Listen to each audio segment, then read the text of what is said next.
seated, and I wanted to remind everyone, please return your interpretation headsets at the end of the day. Do you have this headset translation? Sumaya.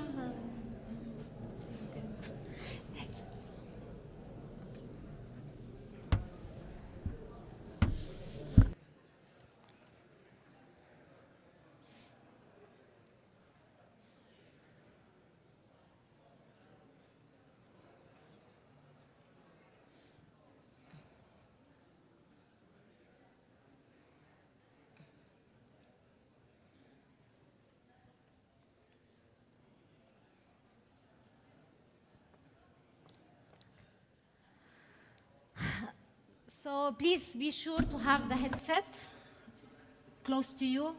كل واحد يجهز سماعة الترجمة لأنه يمكن نحتاجها لأنه الحديث باللغتين سيكون.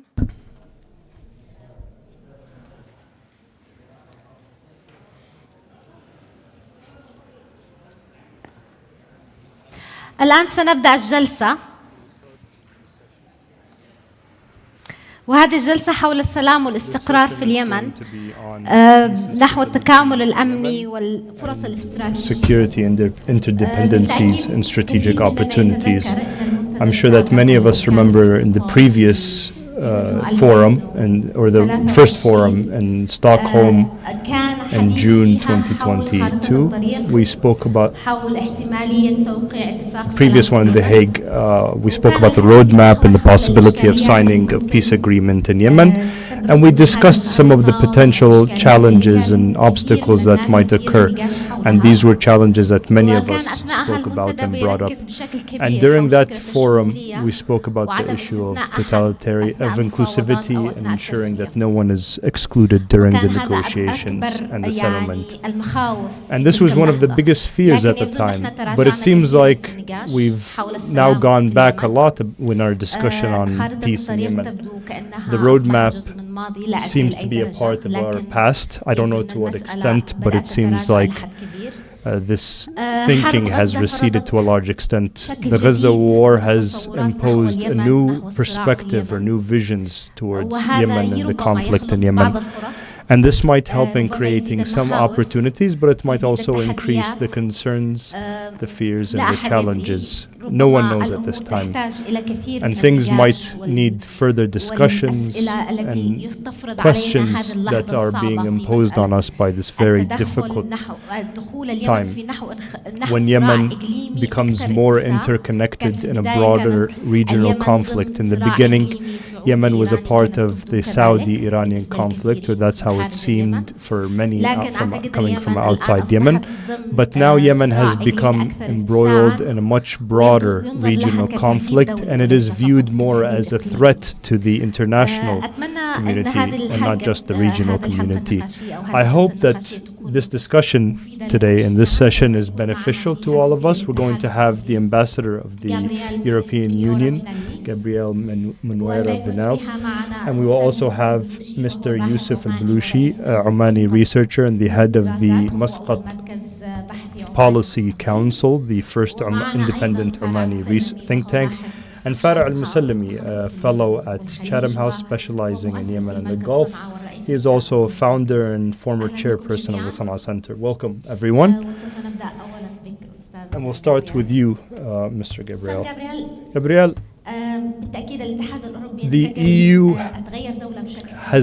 its role has definitely shifted from being a mediator for peace during the Yemen war, a conflict that went on for almost 8 years at that point, to a party that has gotten involved in military operations in the Red Sea, which was defensive in nature.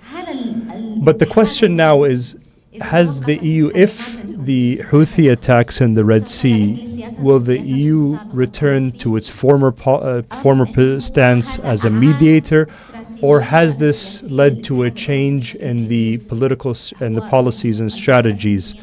Have the Houthi attacks on the commercial shipping in the Red Sea changed the EU's position on this?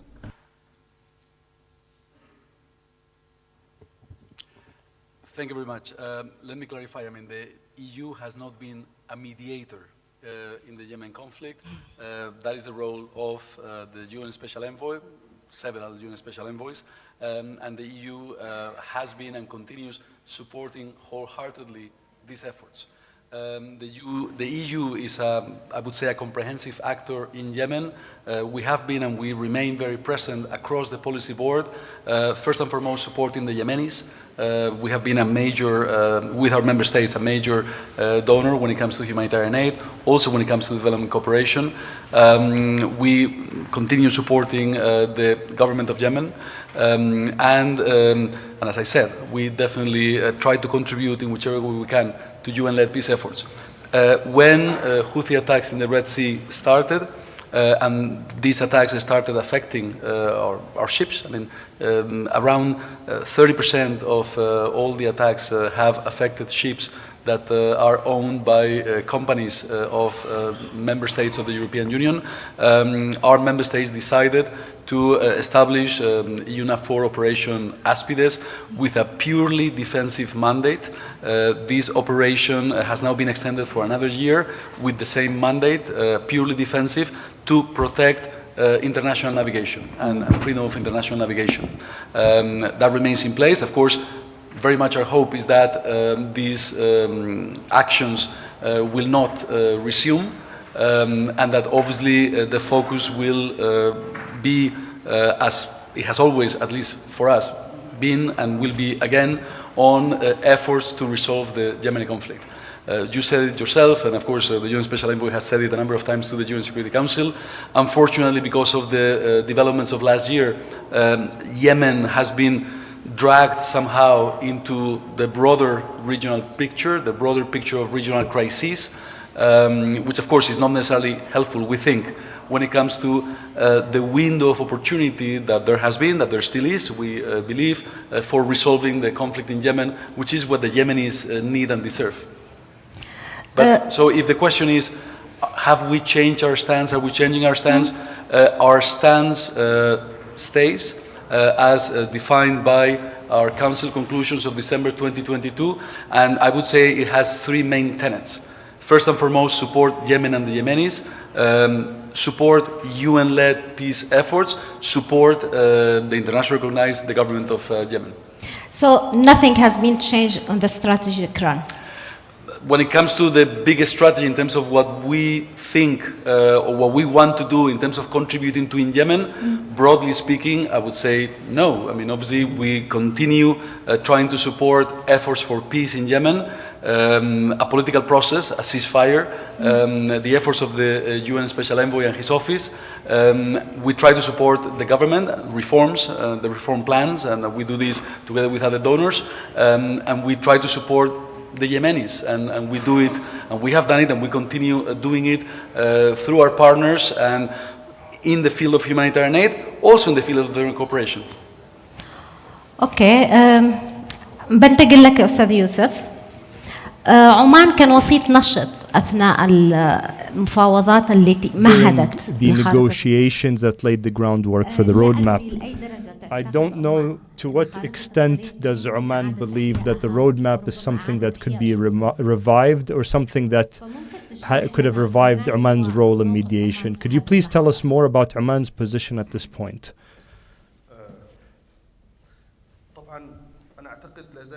I think that Oman, in general, Omani efforts are still focused and dedicated to peace in Yemen.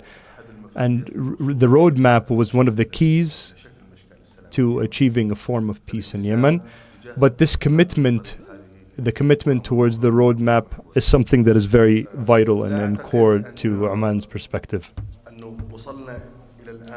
I don't think that we've gotten to the point where the roadmap is no longer implementable. I think it is still something that is feasible and is something that could be further worked on. There are some of the regional circumstances that have hindered moving forward with the roadmap. This started with the 7th of October and the shifting dynamics in the region that occurred after that. There's no doubt that today the regional environment is completely different from where it was on the 6th of October 2023, when the roadmap was more ready to be implemented.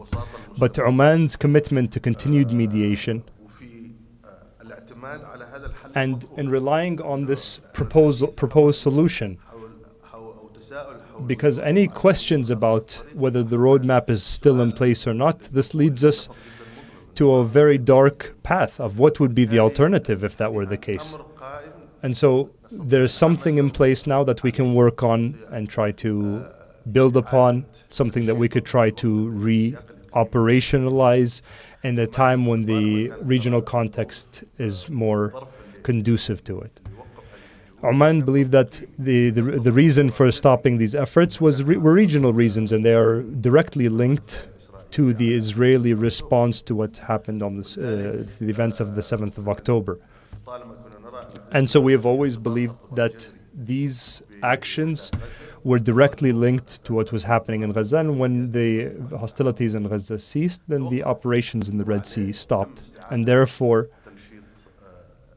this process or these efforts were resumed, especially after the success of the mediation efforts and securing the release of the crew of the Galaxy Leader. This is one of the indicators that the regional circumstances are what interfered in this ongoing process that we believed in. And we believe that this process or this path is the path that we must continue to adhere to and must move forward with. So you're talking about the possibility of reviving the roadmap. No, I don't think that the roadmap has died for us to revive it. I think that the roadmap is still there, but the regional priorities have shifted due to developments in the region. But now the region has now moved back to de-escalation, and the linkage or the interdependency between the complexities in the region have shifted with the return once again to the process in Yemen, and possibly the roadmap is something that, I'm not saying that returning to it, but something that we must continue to build upon and move forward. But with the designation of the Houthis as a terrorist organization, talking about the roadmap, this designation in and of itself reiterates that there's been a shift in the view of the international community towards the Houthis and the conflict in Yemen as a whole. And so this has become a major challenge to resuming the roadmap for where it was left off. Yes, definitely, there's no doubt about that. There's no doubt that the designation is one of the major challenges that we need to continue to think about. And I think this forum has addressed what the designation would look like and how we must deal with. And what we have concluded until now is that we must wait to better understand the extent of the designation and what impact and repercussions it will have, and whether it will fully exclude the roadmap or at least parts of the roadmap process. But I do not think that relying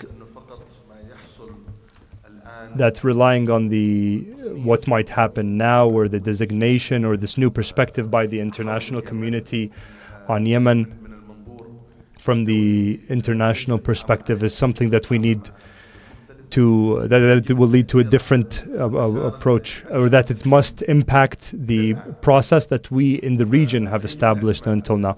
And so I think we need to continue working on this path. We need to continue building upon it. Yes, there are going to be some developments, but the developments need to come within the roadmap process more than a complete rethinking and a return back to square one and thinking of a new solution. Thank you.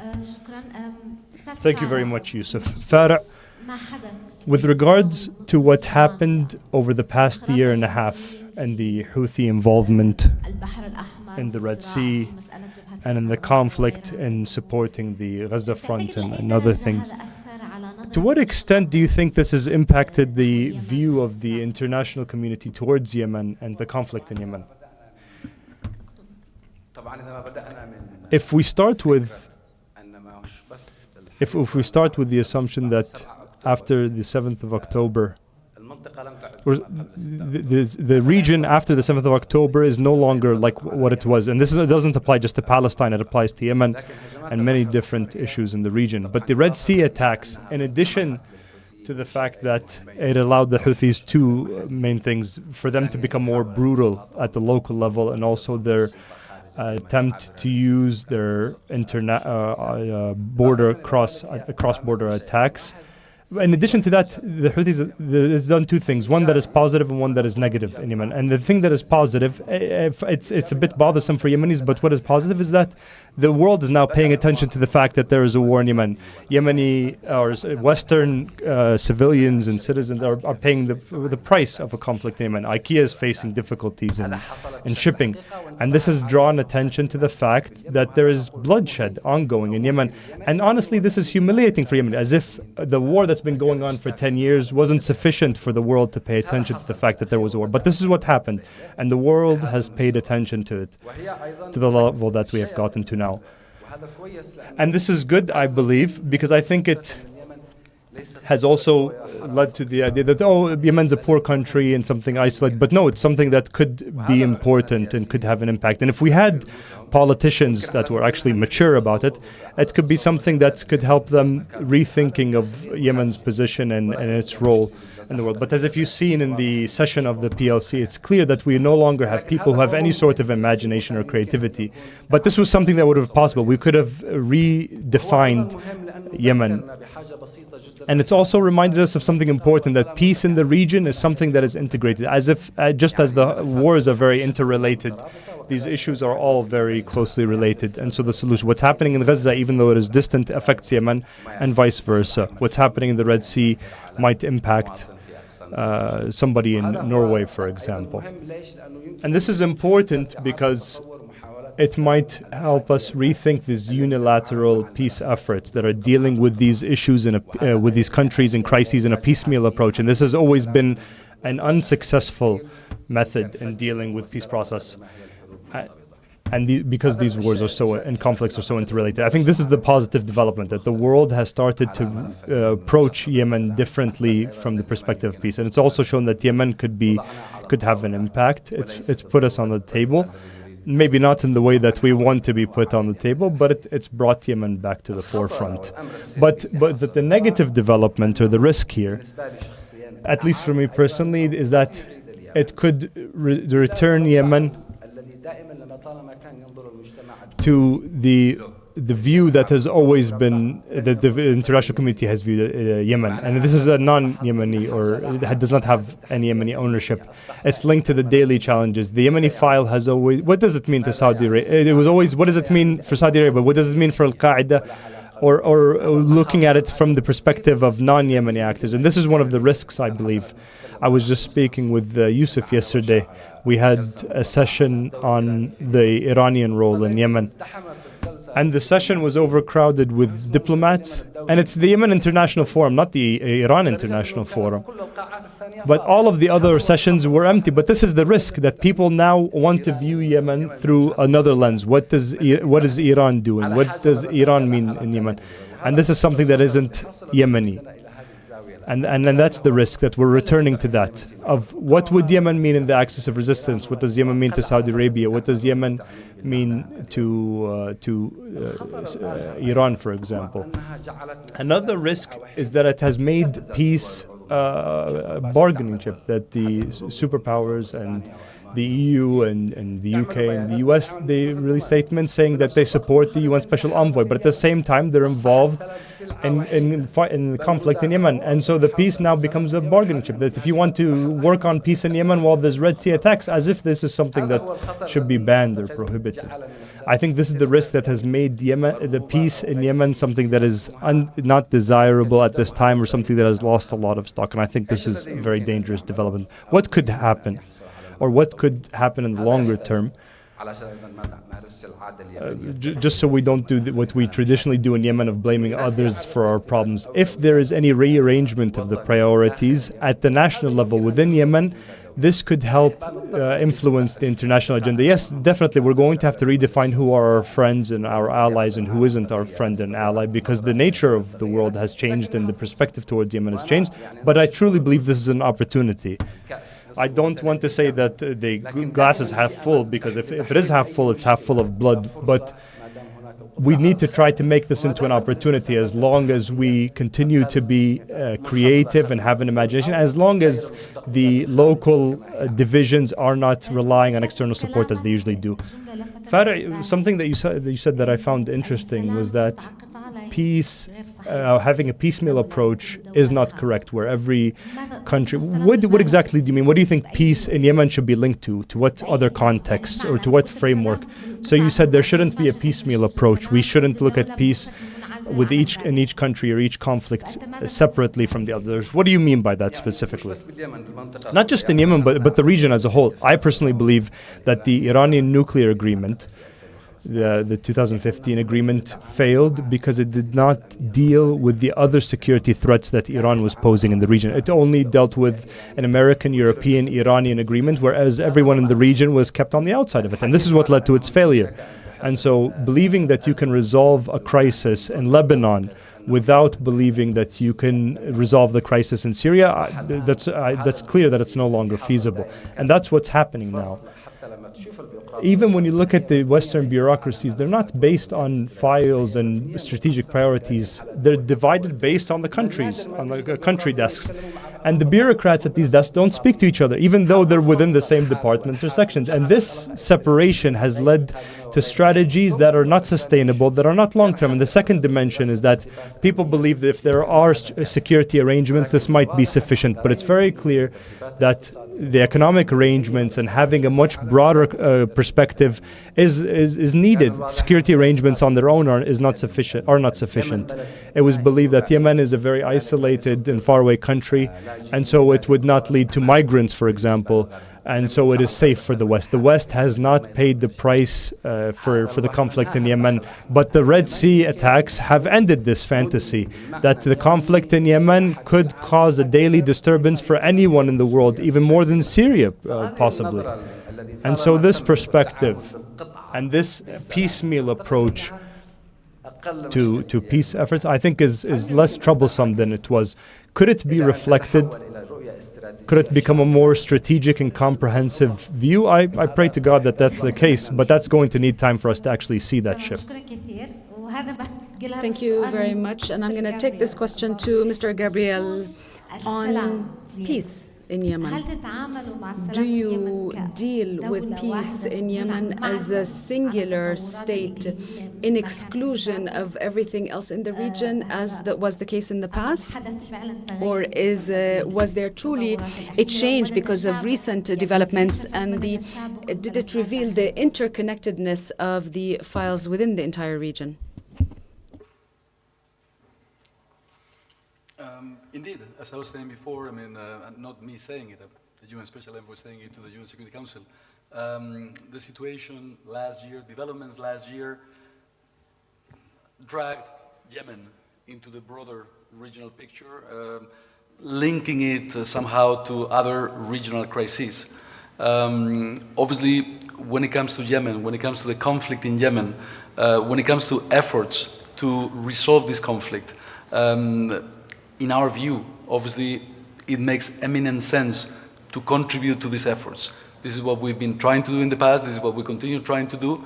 And obviously, the hope is that there will be an opportunity for Yemen to seize windows that have existed, that we definitely want to continue contributing to these windows, continuing to exist, for things going in a better direction, for the conflict in Yemen being resolved through, of course, we would like to see political means and through dialogue and political negotiations. Of course, being mindful that the circumstances have become more complex, more complicated than before, and that these circumstances obviously affect all these efforts. But the aim, in my view, in our view, remains supporting peace efforts with an international mandate, which is the mandate of the UN Security Council for a UN Special Envoy, and to do it in whichever way we can, while at the same time, of course, addressing other issues. Obviously, there were attacks last year in the Red Sea, affecting our shipping industry, and obviously we tried to protect international shipping, international navigation, with an operation, a maritime security operation indeed, but with a purely defensive mandate, not envisaging any kinetic action on Yemeni soil, and that remains. But the focus, in our view, should be on trying to seize opportunities for things going in a better direction for the sake of Yemen and the Yemenis, but also for the sake of the region and for the sake of all of us. Also, you mentioned many times the humanitarian aids, that the EU provided humanitarian aids to Yemen. So what about the future of humanitarian aids in Yemen after the huge campaign or the massive campaign of arrests by the Houthi authorities? We have echoed repeatedly the words of the UN Secretary General in condemning these detentions, most recently also by the Security Council in a statement a few days ago, and in calling for immediate and unconditional releases. And we will continue doing so. This indeed affects the environment, the operating environment for humanitarian and development actors. And we have seen how some of these actors have felt the need to pause operations, the need to downscale operations, and of course we are a donor, so we provide or try to provide humanitarian aid through other partners, UN agencies, also international and domestic NGOs. So obviously this context constrains the capacity of all of us to help the Yemenis in need, the millions of Yemenis in need, tragically. And we've said this also repeatedly. So of course, part of our efforts as a humanitarian actor as well, together with others, are in the direction of trying to improve the environment for development and humanitarian actors to be able to do their job. And of course, this means obviously addressing the issue of detentions, but not only. There have been other elements of concern when it comes to operating environment that predate these detentions. But of course, the detentions are a huge problem. They definitely are. And obviously it's not me saying it, it's the UN Secretary General saying it, it's the UN Security Council with the P5 saying it. That is a huge problem and something that needs to be addressed. What are the other problems? There have been other problems related to operating environment. For example, the so-called mahram, or the obligation of having male guardians accompanying women humanitarian or development actors has been an issue. There have been issues in the past related to work permits, related to the sub-agreements that the humanitarian development actors needed to be able to deliver their assistance. So there have been many other issues, but now, of course, this particular issue is an issue of very, very, very intense concern for the entire humanitarian community and international community. Thank you so much. يوسف, حابة أسألك بخصوص عمان وعلاقتها بالقوى اليمنية الأخرى. أثناء خارطة الطريق يعني كثير من القوى اليمنية المحلية اشتكت من forces, local Yemeni forces complained about complete exclusion from negotiations, mediation, especially those that where Saudi Arabia and the Houthis were involved, and Oman was the mediator. Oman recently has received the Houthi delegation and the Ansarullah delegation from the beginning of the war, but recently it hosted the Yemeni foreign minister, and perhaps this was one of the few visits, and I don't know, maybe the first senior Yemeni official going to Oman. This didn't happen throughout the roadmap and the negotiations process. So can we say that Oman is now more open to the rest of the forces in Yemen? I don't think it was closed for it to open.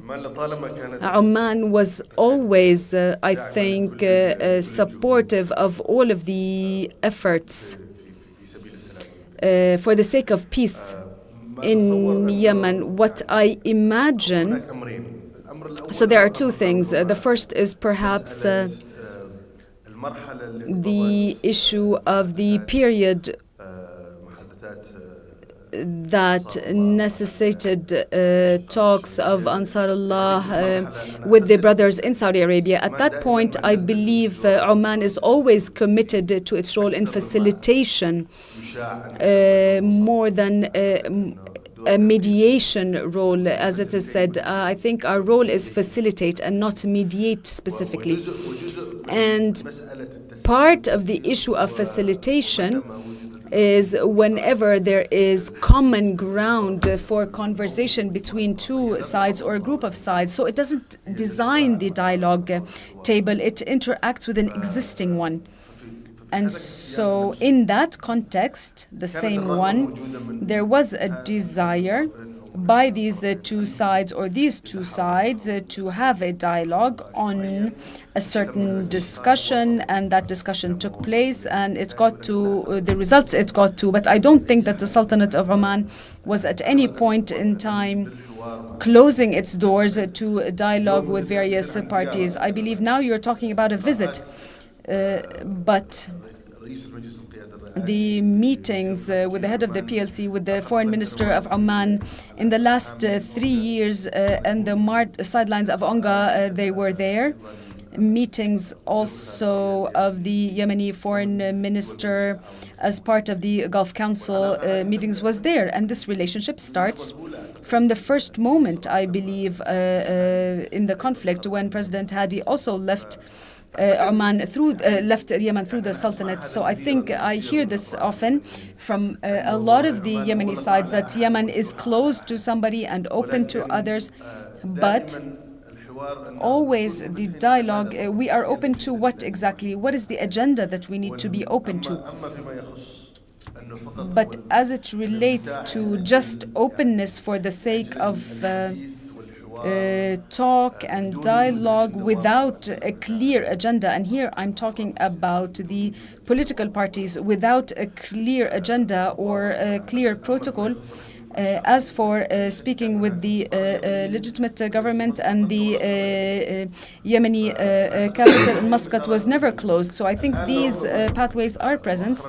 Perhaps recently, as you said, we see that the efforts are gaining more traction, and this is positive traction. We need to work on it. We need to enable it, empower it even more. We believe that now perhaps there is a pathway that we can talk about and through which we can create opportunities, especially in view of the current situation. It's very important coordination with the Yemeni state, with all of the parties in the region, and this is the pathway that we've taken within the Gulf Council, but also individually. With the Yemeni state in the bilateral relations. So what I wanted to stress first is that there is no closure in terms of the closure per se, but rather there is an issue of lack of clarity in the means of communication. Although, as I see, a lot of the Yemeni forces, other Yemeni forces, still their families are still in the Sultanate. They are continually visiting them. You had mentioned in your conversation now, what is the agenda? Do you mean that there are there are entities whose agenda is clear, but the Yemeni parties, their agenda is not clear?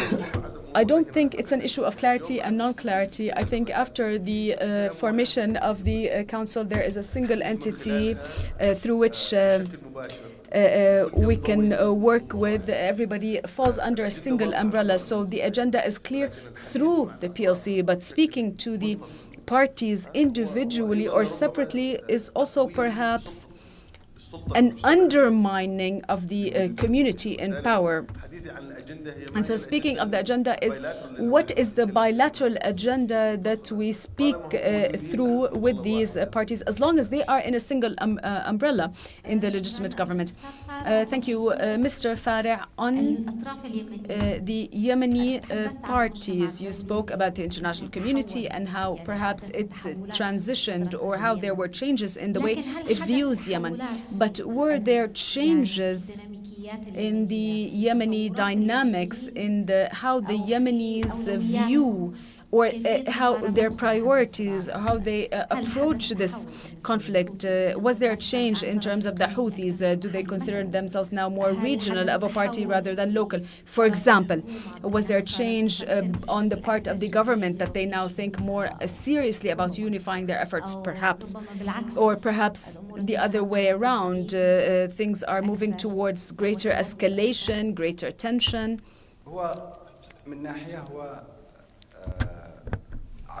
On one hand, I think it has increased the fantasies on both sides. It has increased the Houthi fantasy that they believe that Yemenis will change their opinions of the Houthis even if they don't change their behavior, as long as they're fighting with Palestine. And this is a lie that they're telling themselves, because Yemenis know who they are. And it has also increased the fantasy of the international recognized government in two ways. That first, they believe the world will fight on its behalf, or that they'll give them the means to fight without them changing anything. And so what has happened is that this has increased the fantasies on both sides, but in different ways. What also has changed, and specifically with regards to the Houthis, and specifically with regards to the regional shifts, is there has been another change here. Not another change, but for other reasons. Meaning that the Houthis today, they're at the forefront of the axis of resistance. They're in the front seat. Not because they're on the Red Sea, but because Hassan Nasrallah died and Syria is gone. And so they've changed some of the this has changed the arrangements. And secondly, also from a certain perspective, it's not the internal Yemeni reasons that have changed this impression. And the other issue is that the behavior, or at least the narrative used by the internationally recognized government on peace has changed, because they've now paid attention to the fact that Saudi Arabia has three priorities, which is 2030, Vision 2030, and Vision 2030. Their priority is no longer fighting with anyone, or being involved in a conflict, or fighting on behalf of anyone, or flexing their power. So these changes have affected the situation in Yemen, but they did not start in Yemen. They were not caused in Yemen. And going back to the idea of something also that has shifted, the supporters of peace in Yemen were very few, and most of them, I think, are people that attend meetings like this one, in this forum. And now they've gotten even fewer, and this is one of the real challenges that I see today. That this is one of the risks that we might face in the long term, that most people might, and I'm talking here at the social level, most people might not even be able to envision a future with peace, and might not even envision any real interests and opportunities and development outside of war and the war economy. And so I think there's another shift. So you're saying supporters of peace are very few. Is it that they're very few, or do Yemenis view that the environment is still not conducive to a settlement, that there's still an imbalance of power? And so any political settlement that is reached will be in the interest of one side or the other. This is definitely the case, that there is an imbalance of power, and there's also an imbalance of responsibilities and authorities and power, and this is an important factor. But I'm talking about states, even at the international level. Either these countries have stopped their involvement, or they're now actively involved in the fighting. Today, for example, a country like Sweden, there was a country that first hosted Yemenis in important talks, but now they've stopped even their humanitarian assistance to Yemen. And this isn't, the situation has changed completely. Some of the countries that were the biggest donors, like Germany, today it's completely shifted. Their role is a negative role, just like a country like France, for example. And so this is completely shifted. Everyone in the world now has less of a desire to see peace in Yemen at many different levels. And because peace in Yemen is no longer a direct issue for the Gulf, the need for reaching a peace agreement between the Yemenis and it being supported by the regional actors is no longer desired. As long as the region is safe, there's no longer threat. And so the stock of peace is now imbalanced. And this isn't just, if you look before the 7th of October, some people had already started imagining or talking about where the negotiations will be so they can book their tickets and prepare themselves, where the agreement will be signed. Because that's how close things were.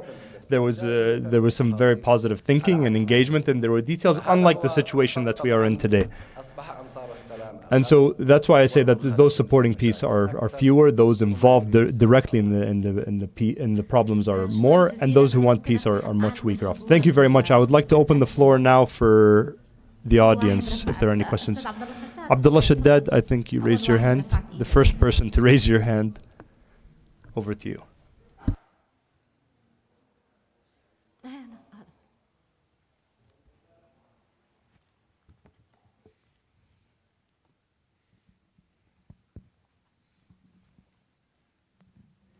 شكرا جزيلا. Thank you very much. البداية شكرا لفارع. I would like to thank Farah, who was very frank and transparent, I think, in expressing a lot of the things that we believe in as well. But my question is to Your Excellency, the EU Ambassador, with regards to the positions of the international community as a whole, whether the EU or the international community or even the regional community, they were always in the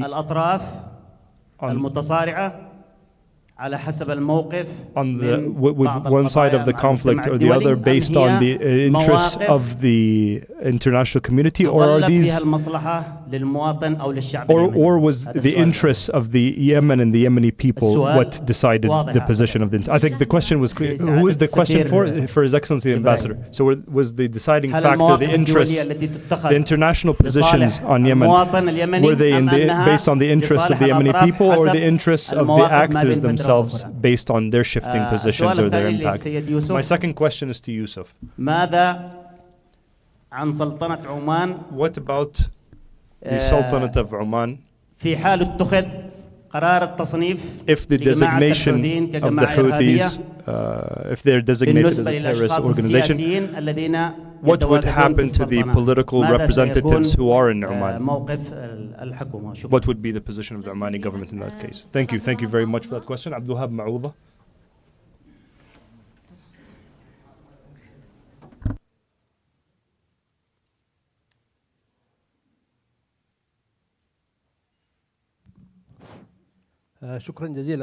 Thank you very much.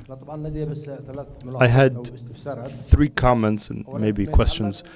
First, with regards to the roadmap.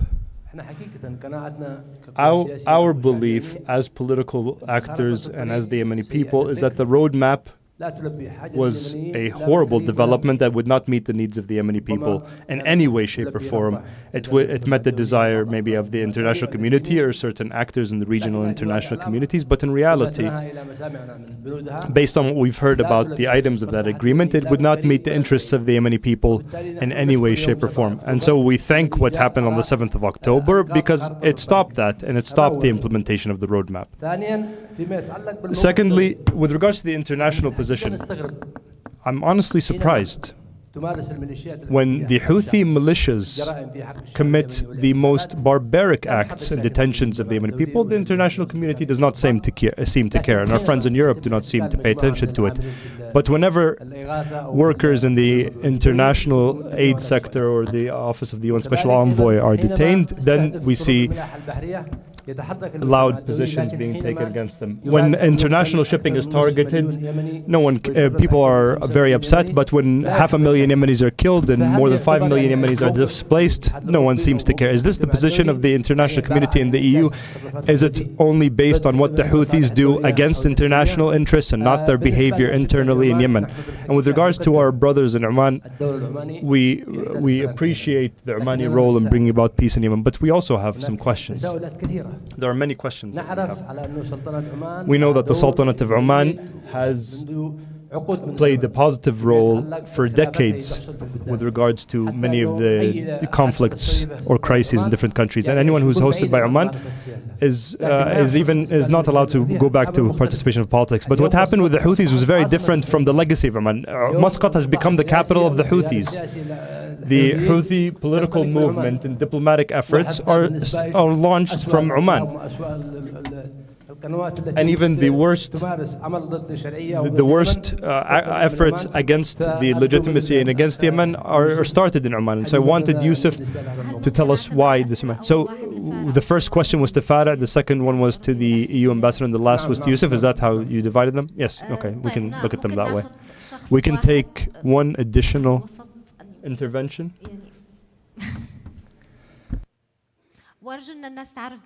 And if you could please introduce yourself, I forgot to tell you that. Abdurraouf Hassan Zain al-Saqaf, member of the Presidium of the Southern Transitional Council. With regards to the roadmap,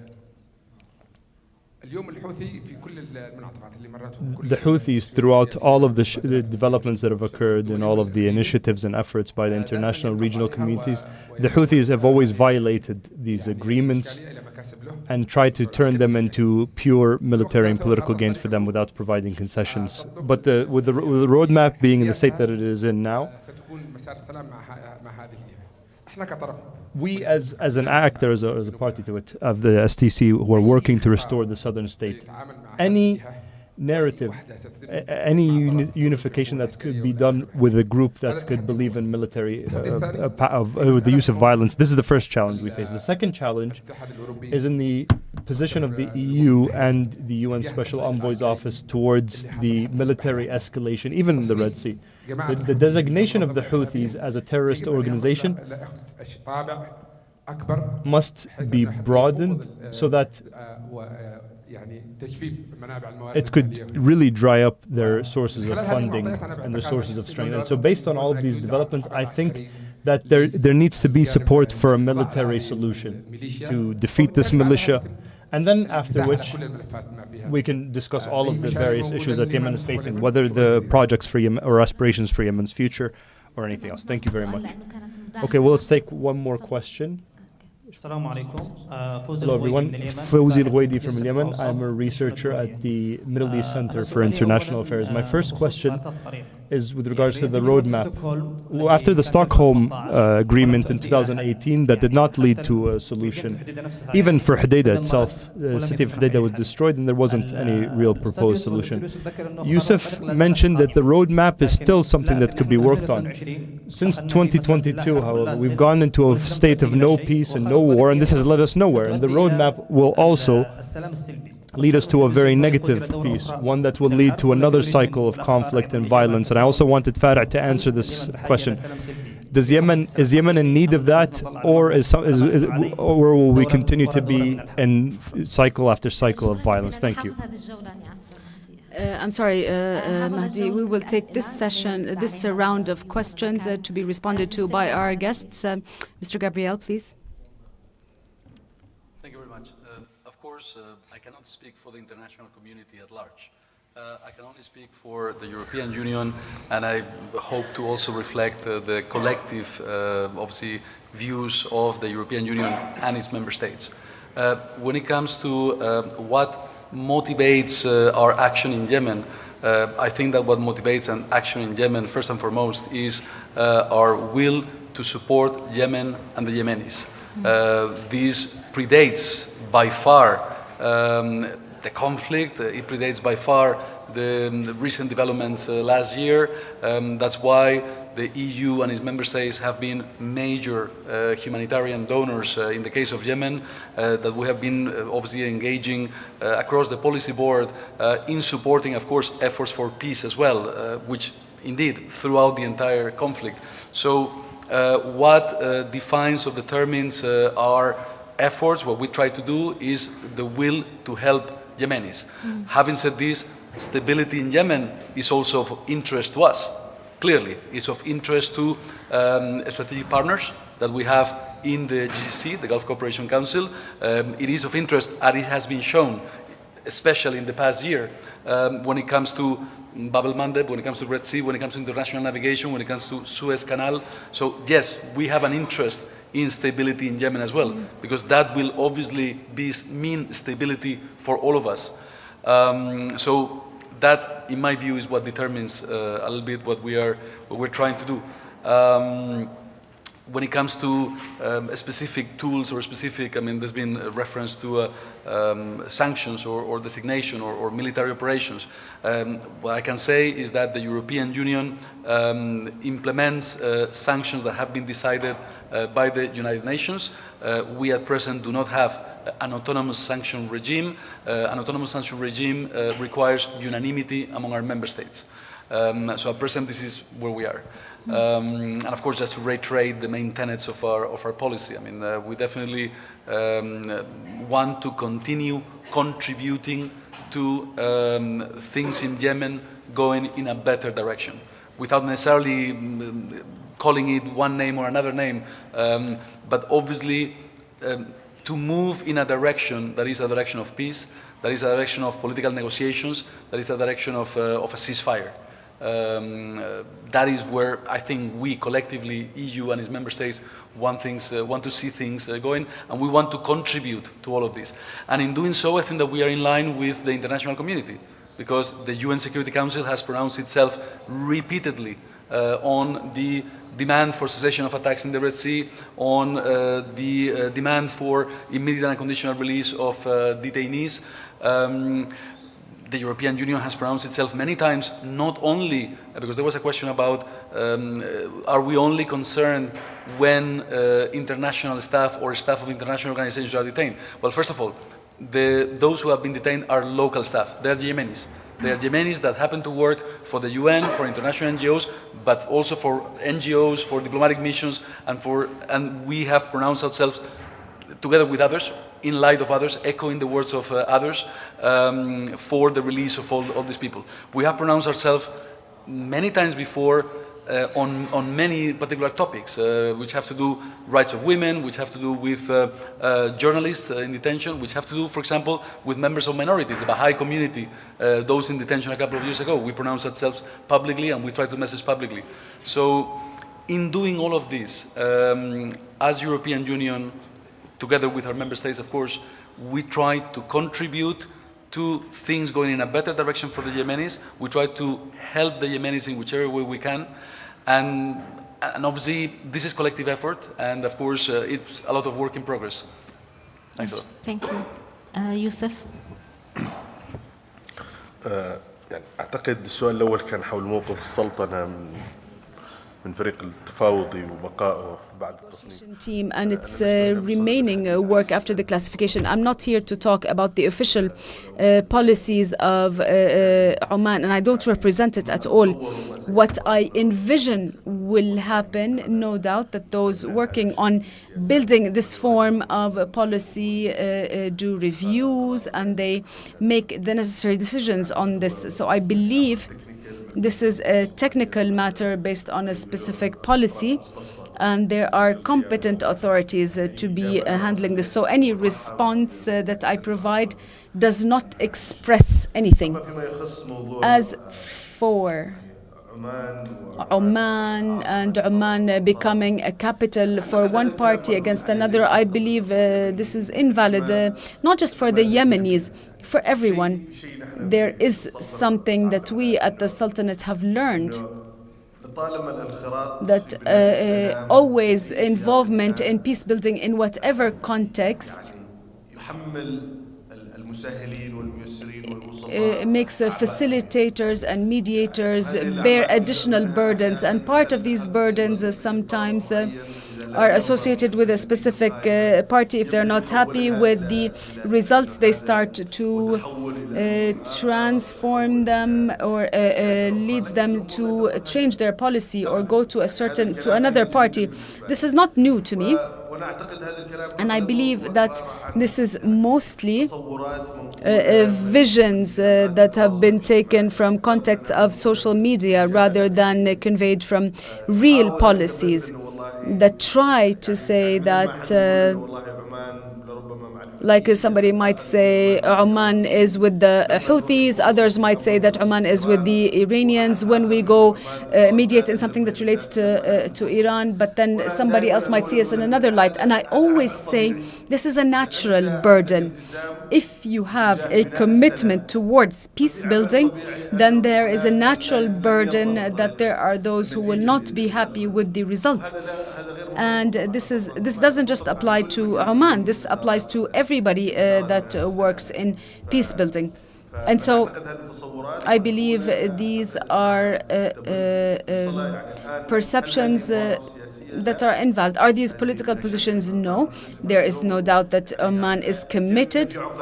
Today, how can we say that Oman is trying to mobilize as the person who asked on the role of the legitimate government when they're hosting the foreign secretary? We all need, those who work in this field, we need to ensure that social media is not our source. Twitter is not a decision-making source. And any other platform, these are not sources for making policies, understanding policies. Policies are formed through the statements of these countries, through discussions and dialogue with them. And therefore, I hope that this is a message that is clear to everyone who believes this. Thank you. Thank you very much. Farat, go ahead, please. I just wanted to confirm what Abdullah was said. I deserve 2 zeros on the left in diplomacy, and to respond to Mr. Abdul Wahab, because he's my representative in parliament in my region, and I disagree with him clearly. I don't believe at all that any roadmap can be worse than war. This is difficult.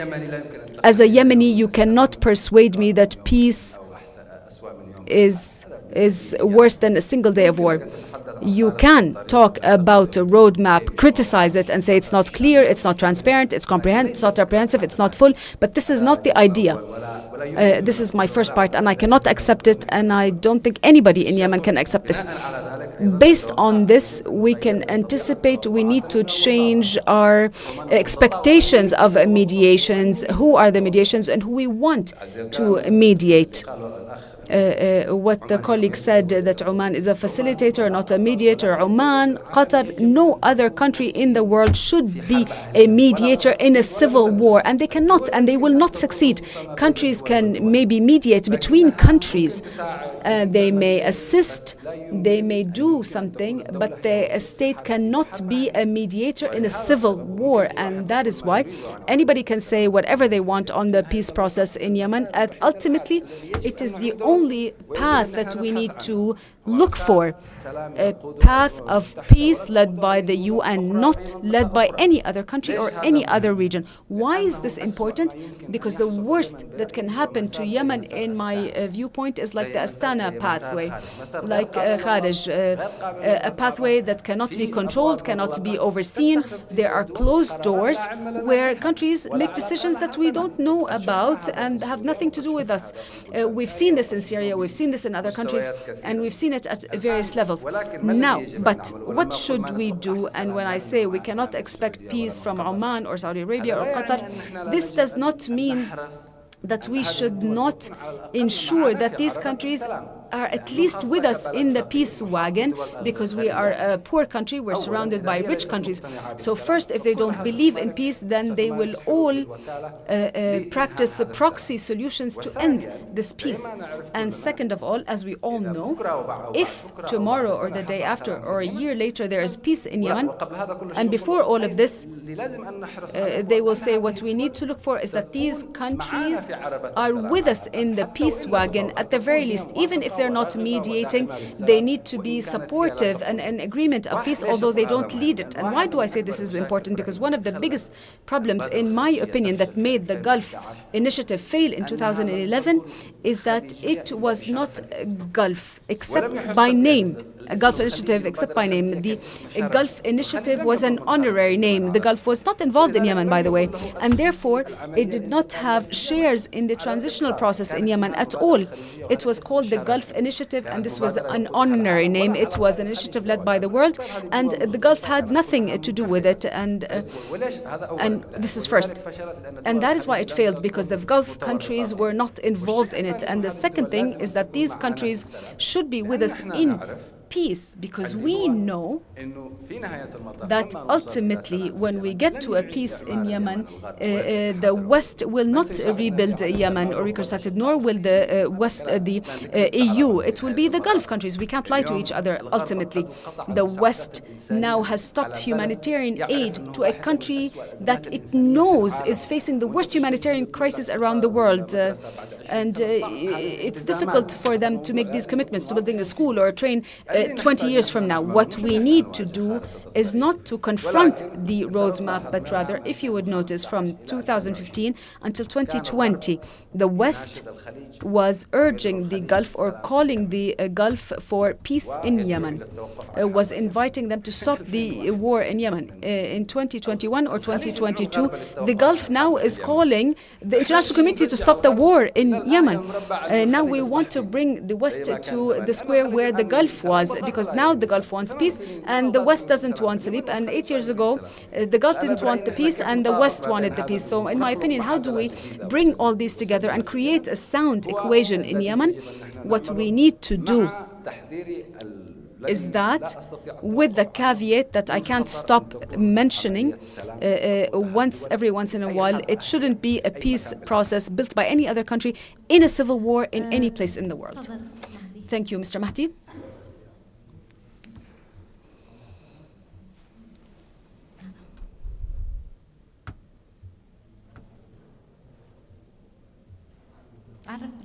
Please introduce yourself.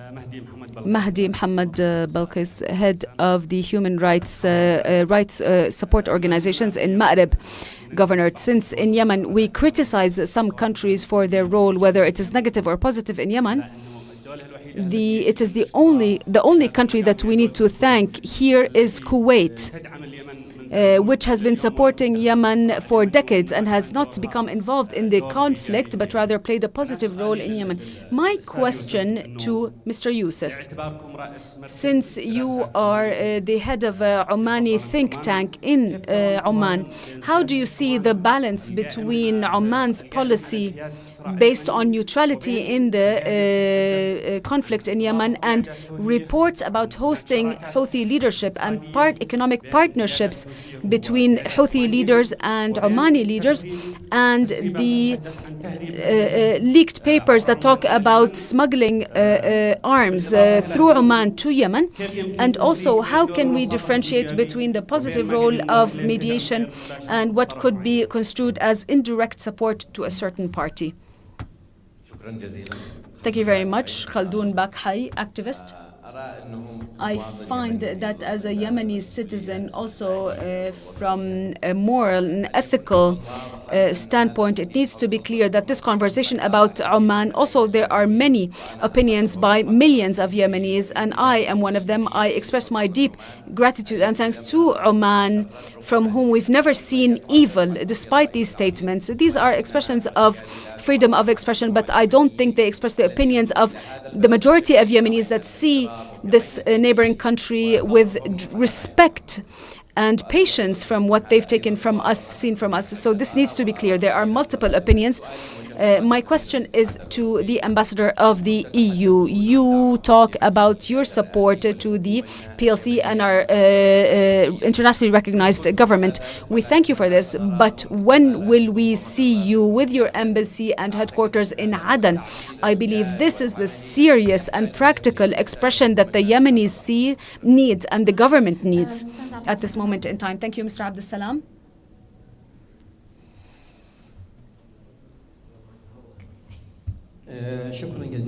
Thank you very much.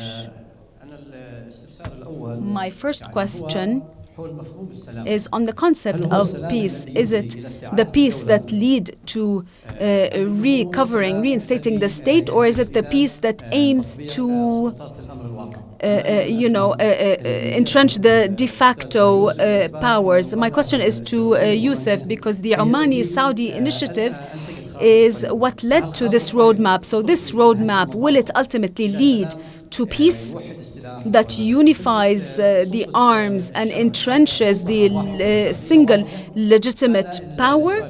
This is my first question. And the second question is to Mr. Fari. Now the roadmap is almost frozen. And there is another direction after October 7th, after the escalation in the Red Sea, and now after the classification of the Houthis in the direction of escalation. So, will this escalation lead to the fall of the Houthis as a coup power, or will it make all of the parties in a state of balance, weak balance, or balance of weakness? So will we stop the roadmap? What next?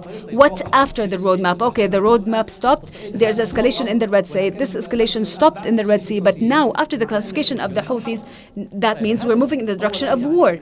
Now, how will this be if the legitimate government is not the only entity that will be receiving the support, that will be supported, and the legitimate government, as you know, up until today, for 3 years, it hasn't unified itself within a single military entity. That gentleman over there, he's asked to speak for a while now. Thank you very much. Luay Al-Aswadi, a Yemeni diplomat. I currently work as a consul and responsible for economic affairs in Brussels. We need to first thank the Sana'a Center. This space is an attempt to compensate the absence of external diplomacy in Yemen. And then I also talk about I'm asking Mr. Gabriel on this limited participation between the EU and Yemen created a weak role to be played by the EU in Yemen's peace, and this low interest made the EU, within the lack of a clear strategy in the EU towards Yemen, made the EU look at Yemen each time differently. Once we see them look at us from a regional standpoint or interest, and then they discuss the humanitarian aspect, and then more recently they look at it from the viewpoint of the military interest in the Red Sea. So we want a comprehensive interest that looks at the problem, not the symptom. So this is my intervention. Thank you very much. Thank you very much, everyone. This will be the last round of questions because we're starting to run out of time. So I hope that the speakers will respond to the questions that have been directed at them, and with any final statements to make. Mr. Gabriel. Thank you very much. Well, I think that the European Union does have a policy, does have an approach when it comes to Yemen. It is established most recently in our Council conclusions of December 2022. It's quite comprehensive. And there are some basic tenets, and of course I sort of tried to list them before. Support to UN-led peace efforts, support to the internationally recognized government of Yemen, or as the foreign minister indicated a couple of days ago, the government of Yemen, indeed, and support to Dr. Rashad Alimi, and support to the Presidential Leadership Council, support to unity and reforms, because this is important, and ultimately, of course, support to Yemen and the Yemenis, the rights of the Yemenis, the needs of the Yemenis. And obviously that's why the European Union, with its member states, have been a long-standing partner and friend of Yemen, with heavily invested in Yemen and across the policy board, ranging from humanitarian aid all the way to diplomacy, and of course, in recent times, with a maritime security component linked or related to attacks on international navigation, with a purely defensive stance, trying to protect international navigation, of course, navigation of European commercial ships. So, of course, in my view, there is a comprehensive strategy, and ultimately that strategy is to support Yemen and the Yemenis go in a better direction towards peace and sustainable development of Yemen and the Yemenis. When will the European Union establish permanent diplomatic presence in Aden? The European Union, as such, has not had in the past diplomatic presence in Aden. Some member states and some other member states of the United Nations did in the former South Yemen. Of course, establishing diplomatic presence is permanent diplomatic presence. It's a complex endeavor. I mean, there are many considerations to bear in mind. Security, logistics, obviously, we have been visiting as often as we can, and you will all have seen quite a number of the indicational reports of these visits that I try to conduct regularly with some of the colleagues who are here and some of the colleagues at heads of mission level. We're going to try to visit very soon again, so you will see hopefully a number of tweets, a number of reports about this. When we go, we always try to collectively and visibly offer support to the government of Yemen, and we try to meet the leaders in Aden, in the temporary capital. We, of course, are mindful of the fact that Aden is a temporary capital at present. I mean, there has been no decision that Aden would be the capital of Yemen. The capital of Yemen remains Sana'a. We are mindful of that as well. We are also in close contact with all sorts of interactors and counterparts in the government of Yemen, and we follow closely all the efforts aimed at consolidating presence of the government in the temporary capital, in Aden, including notably, of course, the efforts of the foreign minister to build the Ministry of Foreign Affairs in Aden. And of course, all of this is part and parcel of what we would intend to do. But definitely we intend to travel, continue traveling and visiting very, very regularly. So that's a little bit from my side. Thank you so much. طبعا كان عندي سؤالين. أعتقد السؤال الأول كان حول Got two questions. The first was on the negative mediation role. And I personally don't understand what that is. What is negative mediation? And peace building, I don't know where mediation would be negative and where it would be positive. But what I wanted to say, I wanted to be very clear on this. I think the question, the question said that it was rumored, that we heard that there were leaks rather than actual information or statements or reports, like the UN said this, or all of it was based on rumors and what was said, and so I think it would be difficult for us to rely on that, for that question to be responded to. But I think I was very clear in my intervention at the beginning that Oman played the role of facilitator and mediator. All of the mediation efforts by the United Nations are definitely appreciated, and that's a very important role. But what Farah was saying is also very important, that it's important to be committed to and to rely on that. That is the only mediation track, and all of us need to be involved on being of working towards peace. Not being mediators. I don't think that there's a need for regional mediation. It might need more facilitation and at specific points or junctions of that process. With regards to the question of what peace would mean and how do we view peace, there's no doubt that the objective of that is to build a state, and all of these efforts are not aiming to do anything except the establishment of the state, like you said. But I wanted to conclude with a very important message to our brothers, the Yemenis, with all due respect and with all of our love. I think there's been many cases where you wait for solutions to come from the outside. I think the real solution is in the hands of Yemenis themselves, in your hands. And when you do reach a solution, then rest assured the whole region will be open to that. We have examples of this everywhere, in Lebanon, in Syria. Whenever they're able to resolve their own issues, then the whole region will be open to it, regardless of what side is there or isn't there. And so I think waiting for this to come from outside, for peace to come across the border through a certain agenda, that's not going to happen. We're not talking about a distant past. We're talking about what's happening now in the countries of the Levant, with the very core shifts and changes in the whole world, not just the Gulf and the region, but even our colleagues in Europe and the whole world has become open, has supported this transition, and is trying to support them as needed. And so I think the real solution for peace in Yemen is in the hands of Yemenis themselves. Thank you very much. Over to you, Farah. I agree in principle with Yusuf, albeit partially, that the problem at its core is in our hands as Yemenis. But I think this also is an attempt to make the neighbors seem more innocent than they are. Yes, the problem started here, but you have the richest Arab countries surrounding the poorest Arab country, bombing it for a decade almost to try to change it politically through proxy wars as well.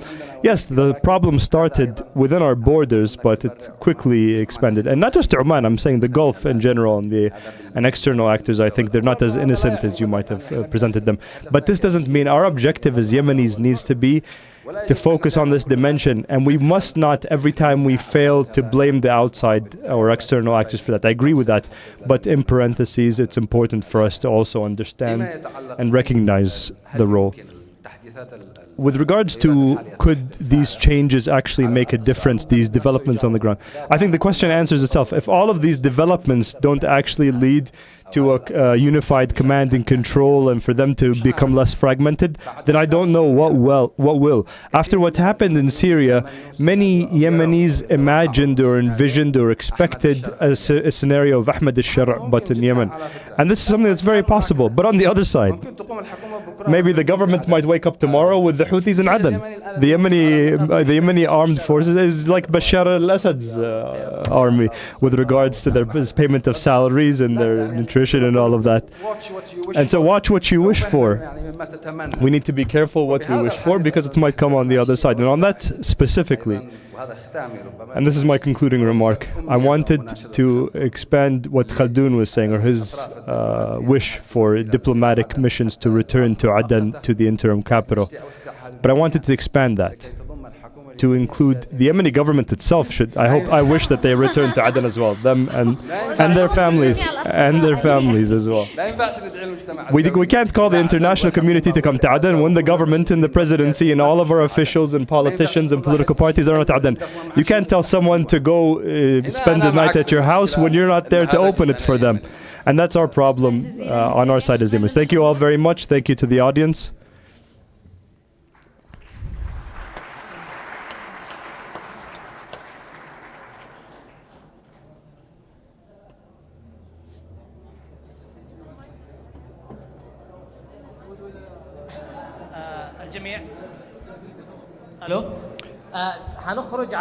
We're going to have a quick break.